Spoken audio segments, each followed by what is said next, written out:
अनुराग जी, आचार्य सीधा इसके बाद आ रहा हूं आपके पास। मुझे लगता है जब आप सुधांशु जी को इतना मौका देते हैं तो बेकार ही हम सबको बुलाते हैं विपक्ष को। सुधांशु जी अनुराग जी 1 वर्सेस 3 है, सबका जवाब दे रहे हैं, बोलिए। नहीं वो 3 इसीलिए आप रखते हो ना कि सुधांशु जी 1 वर्सेस 3 कहाँ है, 1 वर्सेस 1 है, वो पूरी बात कहते हैं। अब सुन लीजिए मेरी बात, आपने उनसे सवाल पूछा था कि मध्य प्रदेश में उनके नेता के बेटे का नाम आ रहा है वीडियो मार्केट, मैं कोई गलत थोड़ी बोल रहा हूँ, आ रहा है वीडियो है, 3 वीडियो। आप बोलने लगे, बोलिए। अब मैं बोल लूं, आपने उनसे पहले ही सवाल पूछा था कि मध्य प्रदेश में एक नेता है, उनके बेटे का वीडियो आ रहा है जिसमें कई सौ करोड़ कई हजार करोड़ की बात हो रही है, उसपे कुछ बोलते नहीं बोले, पतली गली से निकल लिए चुपके से। जैसे ही आपने सवाल पूछा इधर निकल लिए पतली गली से। अरे भैया, जनता पतली गली से निकलोगे, जनता आपको पतली गली में घुसा देगी अभी चुनाव में, क्योंकि आप सवाल से बचते हो। तो सवाल से बचने की जरूरत नहीं है। और यही सवाल पलट के आपसे पूछ दें कि सरकार आने के पहले बीजेपी का फंड क्या था, आज बीजेपी का फंड क्या है, तो बताइए, जनता सुनना चाहेगी कि 2014 में बीजेपी पार्टी के पास कितना पैसा था, आज कितना पैसा है, आप बता दीजिए। देखिए, ये सब सवाल व्यक्तिगत सवाल करके आप जनता के सवालों से नहीं बच सकते।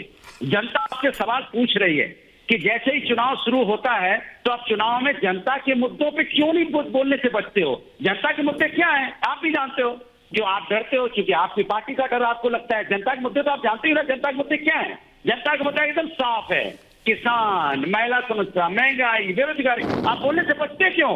आप चले जाते इधर से उधर, उधर से इधर, इधर से उधर, उधर से इधर, उधर से इधर, दुनिया को घुमाने के चक्कर में। इसलिए जनता आपको इस बार घुमाने जा रही है। आपने जनता को बहुत घुमाया, जनता के मुद्दे से घुमाया। आप चुनाव जहां लड़ रहे हो वहां पे छापेमारी शुरू हो जाती है। ये कौन सा आपका भाई फॉर्मूला है कि कौन सी ये टेक्नोलॉजी अचानक पैदा हो जाती है कि इतने दिन तक कहीं कुछ नहीं हुआ।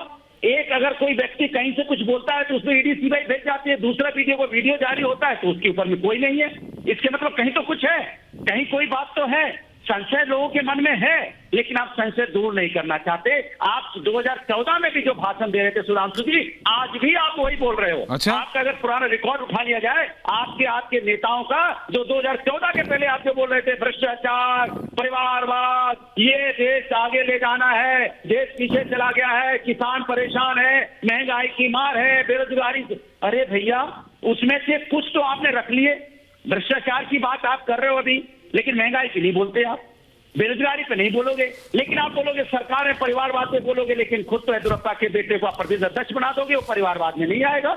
आप जो नेता आपको जिसको लाना है बुला के पूरा परिवार का परिवार आपने पार्टी में समा लिया, चाहे सिंधिया परिवार हो, चाहे अनुराग ठाकुर जी हो, चाहे कोई भी जी हो, तमाम जी आपके पास हैं और उन जी को आपने समा लिया तो परिवारवाद नहीं। आपकी सरकार में आप जिसको बोलते थे चक्की पीसिंग करते करते आप उनको मंत्री बनाने में पहुंच गए, तब भी आप कुछ नहीं बोलते। ये कौन सा फॉर्मूला है जो नेता के हाथ में पास आ जाते हैं, उनमें भ्रष्टाचार खत्म हो जाता है। ठीक है Anurag ji, now you are repeating. नहीं, अब आप रिपीट मत कीजिए। ओके अनुराग जी, जनता नहीं देख रही है, ये जनता देख रही है और जनता जवाब देगी।